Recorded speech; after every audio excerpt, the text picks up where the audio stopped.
Tips on how to get started on your own influencer journey is personal branding expert Jess Bonce. Hello, my Jess. darling. Good morning. How are you guys today? We're good, but we want the information here. We have so many questions. So the biggest question right out the gates, how much does an influencer really make? Well, we have right. one dog Good luck. making, millions of dollars. Right. And, it varies because it's not just them, being online and getting paid per post. It has to do with merchandise. It has to do with public appearances. And in certain instances, even TV appearances.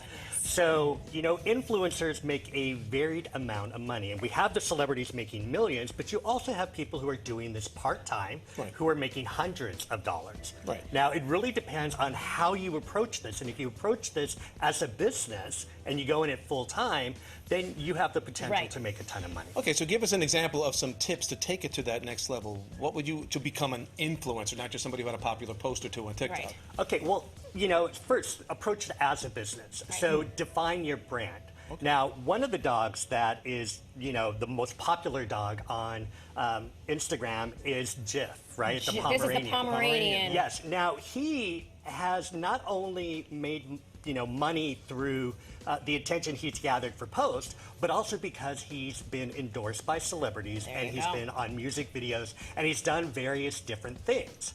Now, that is one way, and I call him sort of the celebrity pet. Right. Now, so he's like the beacon. He's like the beacon. So he's at the top. So top. he's like, there you one of the sort of like Kardashian-esque, Right, type of people. Come on with this business. And he wears wonderful costumes and he does all of these amazing, cute, adorable things. Like, who wouldn't like this little dog? Now, there are other influencers, and let's take a look at Norbert, right, who is also a dog. And what he does is he's a service dog, he's a philanthropist, and he's also an author. And his mission is to actually help kids with cancer.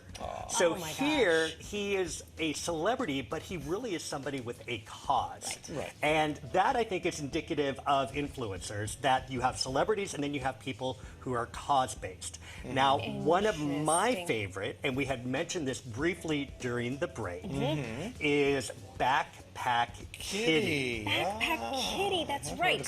So I ended up following him because of my own black cat, and I saw this guy, on Instagram, who had this cat who went into the snow, who went hiking with him, who did all these crazy, wonderful things. It's a cat. It's a cat. Yeah, that's what's unusual. It's a cat, going in snow and doing all of these crazy things. Uncat-like things. Absolutely. Right. Now, he and his human are making money through product endorsements, but also really out there in sort of a different way. So he is somebody who's an adventurer. Okay. So there are various different types of influencers, and what I love about pets and pet influencers is they really approach this as business because the pets are the stars. Right. They are the product. Usually the recipients of less criticism, by the way, so than a human, let's be honest. Well, there'd be occasional haters, but, You mentioned the three ways. So you're either famous, you're a celebrity, or you're philanthropic, or there's some sort of adventure that you see a cat or a person doing things you wouldn't normally see them. Exactly. So if I want to take my Nico, my little staffy, and have him become insta-famous, what are the tips to going through that? Because you said think of it as a business. Yes. So, first is define the brand, right? As you just identified. The other thing is to realize that you can't be everything to everyone. That's what Because in that instance, you end up diluting your business because you're trying to be this, you're trying to be that, and there's ways to actually develop your brand just like you would a business, right? You start with this and you build onto it because you're not doing an endorsement right off the bat because you're just a promotional machine.